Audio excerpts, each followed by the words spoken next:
All right, ready for a real deep dive today. We're going way beyond, like, the picture book versions of the 12 apostles. People want to know, what's the Urantia book say about these guys?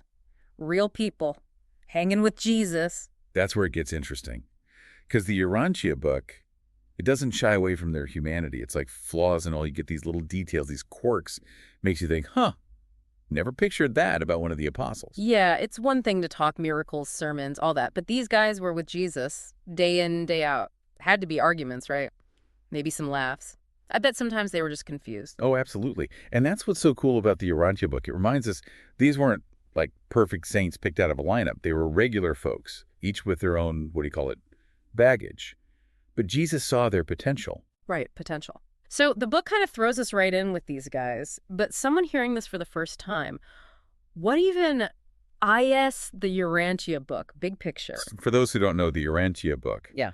it's this massive text, a deep dive, you could say, on spiritual history, cosmology, the whole deal. And a big part of it, it's about Jesus, his life, his teachings, but like you've never heard him before.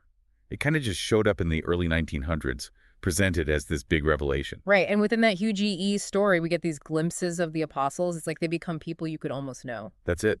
Yeah. Not just names, right? We see their relationships, the good and bad, Yeah. doubts, victories. That's what makes them relatable, even now, after all this time. So let's get into it. Urantia book mentions a couple brother duos among the apostles, right? Yeah, two sets. We've got Andrew and Simon Peter. Then there's James and John. They were the sons of Zebedee. And get this, Jesus nicknamed James and John the Sons of Thunder. What a nickname. I mean, makes you wonder what they were like growing up. Oh, I know, right? And the book does say they calmed down eventually, especially John. But you can picture them, can't you? Like, they once asked Jesus if they should call down fire from heaven on a village that dissed them. Wow, hold a grudge much. Must have been a handful for their parents. Okay, so those are our dynamic duos. But here's one that might surprise people. Andrew. Always in Peter's shadow, but he was important. Absolutely. Andrew, maybe not the loudest guy in the room, but dependable, organized. Like the Urantia book says, he was gifted at spotting potential, almost like a talent scout for the movement. So he saw that spark in Simon, who became Peter, the rock.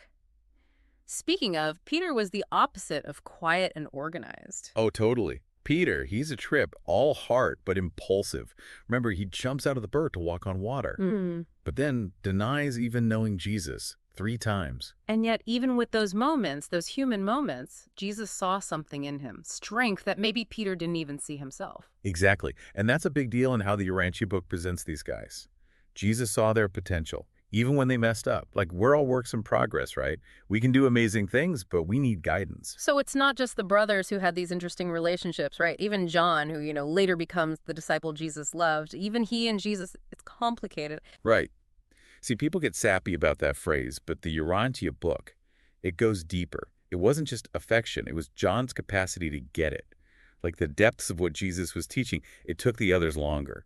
Like he was on Jesus's wavelength. And that comes out in his writing later. Exactly. John's gospel, all that stuff about love, light, the nature of God, that's John. And then there's Revelation. Oh, yeah. That's a whole nother deep dive waiting to happen. But speaking of John's writing, the Urantia book has a pretty wild take on the book of Revelation. Oh, yeah. It says what we have now, it's only part of what John wrote. Like some of it got lost or maybe like hidden away over time. Makes you think, what else did he say? What else did he see about the future? Oh, I gotta go on some biblical treasure hunt. But back to John himself, son of thunder, to basically the apostle of love. Quite a journey. It is. And toward the end of his life, his big message, over and over, it was just, my little children, love one another. Never gets old, does it? Simple, but so powerful. And coming from the guy who wanted to rain down fire, shows you what growth looks like. What happens when you open yourself to change. Right. And it shows the power of how Jesus taught. Meeting people where they're at, but guiding them to something deeper. Love, compassion, even forgiveness. It's amazing, isn't it, how all these different personalities, they found their place in Jesus's inner circle? The Urantia book talks about Philip, right? Always the one asking questions. Oh, yeah, Philip. He was a show me the receipts kind of guy. Practical, grounded, maybe not the most imaginative fella, but he wanted things clear, no beating around the bush. So, like, if Jesus was giving a lesson, Philip would be the one, raising his hand every 5 seconds? Basically. Yeah. And, the other apostles probably rolled their eyes sometimes.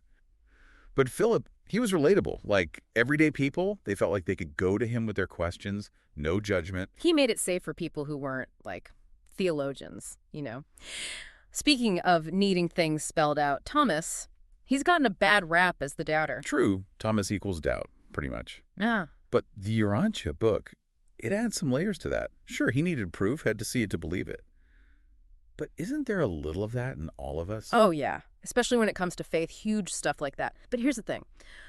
Once Thomas was convinced, he was all in. It's like fearless. Urantia book even says he was one of the bravest. See, that's what I mean. What we think of as weaknesses, they can be strengths too. Thomas, he had to have that certainty, but then rock solid.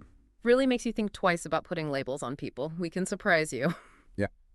Okay, we can't forget Nathaniel Bartholomew, same guy. He had that classic first meeting with Jesus. Oh, Nathaniel, can anything good come out of Nazareth? The Urantia book says he was a deep thinker, wanted the truth, but also kind of judgy at first glance. He had his moments, but gotta give him credit, he was willing to be wrong. Exactly. And once he met Jesus, he was devoted. And the book says, honesty, that was Nathaniel's big thing. He'd debate, challenge Jesus even. Can you imagine those conversations? I'd love to be a fly on the wall for those. Seems like Jesus liked people who pushed back a little. Oh, for sure. And talk about unexpected journey. We got to mention Matthew, the tax collector. Right. Not exactly the most loved profession back then, right? Not winning any popularity contests, that's for sure. So what's Matthew's deal in the Urantia book? Gratitude. He was so grateful that Jesus just included him. This guy, probably shunned by a lot of people, but Jesus didn't care. And Matthew, he showed his appreciation big time, like secretly funded the whole group from his own pocket. Now that is commitment. Talk about putting your money where your faith is. Seriously, it just shows that whole message of Jesus is everyone deserves love no matter what. Past doesn't matter. Still relevant, isn't it? Yep. Okay, so we've got these strong personalities. The brothers, practical Philip, Thomas the questioner, insightful Nathaniel, generous Matthew. Who else is in the mix? Well, we got another pair. James and Judas, the Alphaeus twins, they were fishermen. Now, these two, not the most philosophical, but the Urantia book stresses how dedicated they were. Hard workers. The quiet ones in the back, getting things done. Easy to forget how important that is. Every group needs that. Totally. They took care of the logistics, the crowds, whatever needed doing. And the Urantia book reminds us every role matters. Even if it seems small, it all fits together. Good reminder. Sometimes the quietest people, they have the biggest impact. Speaking of different kinds of impact, there's Simon the Zealot. That nickname alone tells you something, right? That's one way to put it. Simon, he's a trip. Imagine like this passionate guy all about social justice, revolution, and he hears Jesus talking about peace, inner transformation. Must have been wild. Talk about a culture clash. How'd that even work? It's interesting. The Urantia book says Jesus, he saw the good in Simon's fire. That commitment, even if it was pointed in a different direction. So he helped Simon channel it. Instead of fighting the government, he's building up this spiritual kingdom. Exactly. See, that's the power of how Jesus worked. He could work with anybody, find their place in this bigger thing he was doing. It's kind of wild, right? How the Urantia book shows these unexpected sides of the apostles. Even someone super gung-ho, they fit into Jesus's message of peace. But we still have a couple big names left in our deep dive here. Judas Iscariot. His story always gets kind of messed up, don't you think? And then there's one more apostle, might surprise people. You're right with Judas. People just go straight to the betrayal. But the Urantia book, it's like, hold on, there's more to it. It doesn't sugarcoat what he did, but it shows how he got there. Like, Judas wasn't just some mustache-twirling bad guy, He's complicated. Makes choices that, well, we know how it ends, but it's tragic. Yeah, it's easy to judge after the fact. But the book, it makes you think about what he was going through. Maybe feeling lost, disillusioned. For sure. Yeah, Urantia book talks about Judas's pride, how he held on to resentment. Maybe he felt overlooked, jealous even. And instead of dealing with that stuff, it just festered, turned into something. Wow, something awful. It's like a reminder for all of us. We got to face those bad feelings we have, right? Talk to someone. Get help. Because if you don't, it can take you down a dark path. Powerful stuff. And even with all that Judas did, the Urantia book says Jesus never gave up on him, never stopped seeing the good, the potential. Even when he was betrayed, Jesus showed incredible compassion. Hard to wrap your head around sometimes, right? That kind of love. Absolutely. Yeah. Now, you mentioned one more apostle, the surprise guest.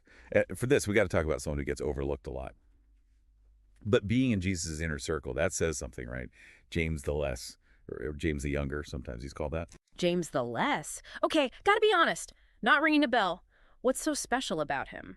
Well, unlike some of those big personalities we've talked about, James the Less, he was cool being in the background, didn't need attention, didn't want power. Yeah. But the Urantia book, it calls him a pillar, solid, always there for Jesus, for the other disciples. The strong, silent type. But like we were saying before, every group needs that. Exactly. What else? Oh, it talks about his faith. Unshakable. Mm-hmm. And he really understood Jesus' teachings deep down. In fact, after everything happened, with Jesus' death and all that, James the Less, he became a leader, important guy in the early church. So even if he wasn't the loudest one in the room, he made a difference, a lasting one. Exactly. And his story, it makes you think, maybe true leadership isn't about being famous. Maybe it's just showing up, doing the work, not making a big deal about yourself. Doing what needs to be done, putting something good out into the world. So here we are, end of our deep dive on the 12 Apostles. Urantia Book gives us a new way to see him, doesn't it? Makes you think. It does. It's like, forget the stained glass windows. These were real guys. Right. Messed up sometimes, sure. But they were capable of incredible things, just like us. Yeah, and in their stories, we see our own, right? Doubts, faith, the ups and downs, it's all part of being human. Beautifully put. So as you think about these guys, these regular folks who follow Jesus, what sticks with you? What new ideas are you taking away from this deep dive? Keep those questions coming. Keep digging deeper. And until next time, may your own journey be full of amazing discoveries.